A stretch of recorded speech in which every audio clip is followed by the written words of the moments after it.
હવે 8 જેટલા શખ્સો એટલે કે જે બગદાણા પોલીસે પહેલા જે આરોપીઓની ધરપકડ કરી હતી તેમાંના કેટલાક આરોપીઓએ પોતાની રેગ્યુલર જામીન અરજીએ મૂકી છે। બગદાણાના પાતુભાઈ ભાદરકાઈએ મહુવા એડિશનલ કોર્ટમાં આગોતરા જામીન જે છે તેની અરજી મૂકી છે। બગદાણા પોલીસે એ 8 અને એસઆઈટીએ કુલ 6 એમ 14 જેટલા આરોપીઓની ધરપકડ કરી છે।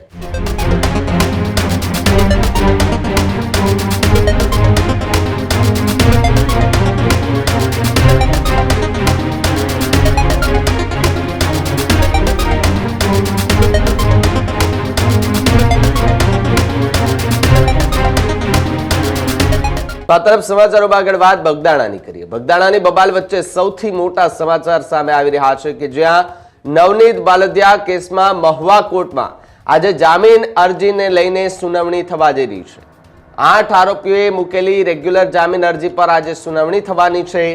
રાજુ દેવાયત ભમ્મર અને વીરુ મધુ સૈડાએ એ અરજી કરી હતી, તો બીજી તરફ ઉત્તમ બામણિયા, આતુ ઓગળ ભમ્મર અને ભાવેશ છેલાણિયા છે તેમના દ્વારા અરજી કરવામાં આવી। તો બીજી તરફ વિરેન્દ્ર પરમાર, પંકજ મેર અને સતીશ વનાડિયા જે છે તેમણે પણ અરજી કરી છે। ત્યારે બગદાણાના પાતુભાઈ ભાદરકાઈએ મહુવા એડિશનલ કોર્ટમાં આગોતરા જામીન જે છે તેની અરજી મૂકી છે।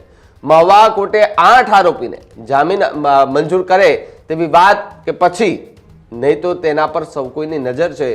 જો જામીન મંજૂર કરે છે કે પછી એમની મુશ્કેલીમાં વધારો થાય છે એ પણ એક સૌથી મોટી વાત જોવા મળી રહી છે। અને સૌ કોઈની નજરે મહુવા કોર્ટ પર આજે ટકાવીને બેઠી છે કે મહુવા કોર્ટ આ ઘટનાની અંદર આરોપીઓ જે છે પકડાયા છે, એમનું રિકન્સ્ટ્રક્શન કરવામાં આવ્યું હતું, પૂછપરછ કરવામાં આવી હતી। બગદાણા પોલીસે એ 8 અને એસઆઈટીએ કુલ 6 એમ 14 જેટલા આરોપીઓની ધરપકડ કરી છે।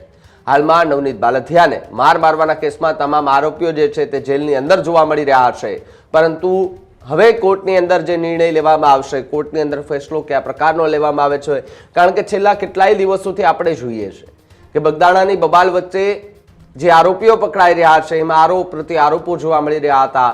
મુખ્ય આરોપીમાં નામ જે હતું જયરાજ આહિરનું, તેમનું નામ અને તેમના ઉપર કાર્યવાહી કરવા માટેનું વાત જે છે તે કોળી સમાજના આગેવાનો કરી રહ્યા હતા ને જયરાજ આહિર પણ અત્યારે જેલની અંદર જોવા મળી રહ્યા છે।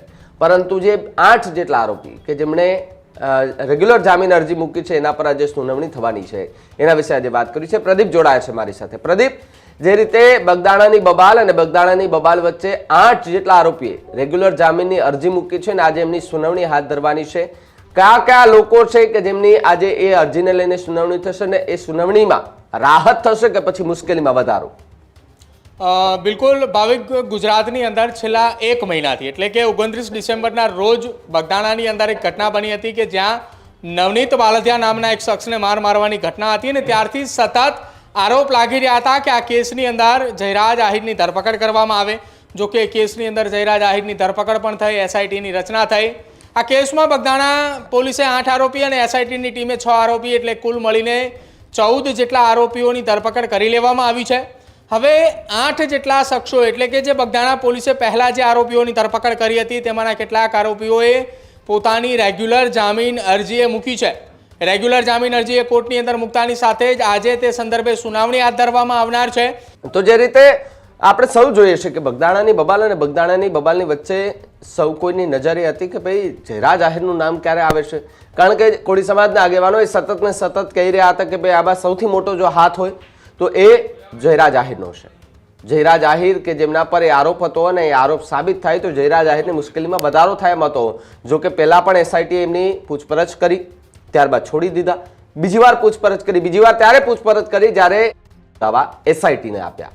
એસઆઈટીને પુરાવા આપ્યા બાદ ફરી એકવાર એસઆઈટીની ટીમ, જયવીર ગઢવી કે એમની ટીમ કે જેમણે જયરાજ આહિરને બોલાવે છે રેન્જ આઈજી કચેરી અને ત્યાં લગભગ 3.5-4 કલાક સુધી એમની પૂછપરછ ચાલે છે અને બાદ એક પ્રેસ કોન્ફરન્સ કરવામાં આવે છે ને જેની અંદર પોલીસના વડા એવું કહે છે કે હવે આ પુરાવા જે છે એ ક્યાંક ને ક્યાંક એમના સામે જોવા મળે છે અને એટલા માટે જયરાજ આહિર છે તેમની અત્યારે ધરપકડ કરવામાં આવે છે અને એમનું તાત્કાલિક ત્યાંથી મેડિકલ પણ કરવામાં આવ્યું ને જેલ ભેગા કરી દેવામાં આવ્યા છે। તો હવે જોવાનું રહ્યું કે જે 8 આરોપીની રેગ્યુલર જામીન અરજીની સુનાવણી થવાની છે એમાં કયા પ્રકારની ચર્ચાઓ થશે અને એમને જામીન મળશે કે પછી એમની મુશ્કેલીમાં ફરી એકવાર મોટો વધારો થાય એ હવે આજ સાંજ સુધીમાં ખબર પડી જશે।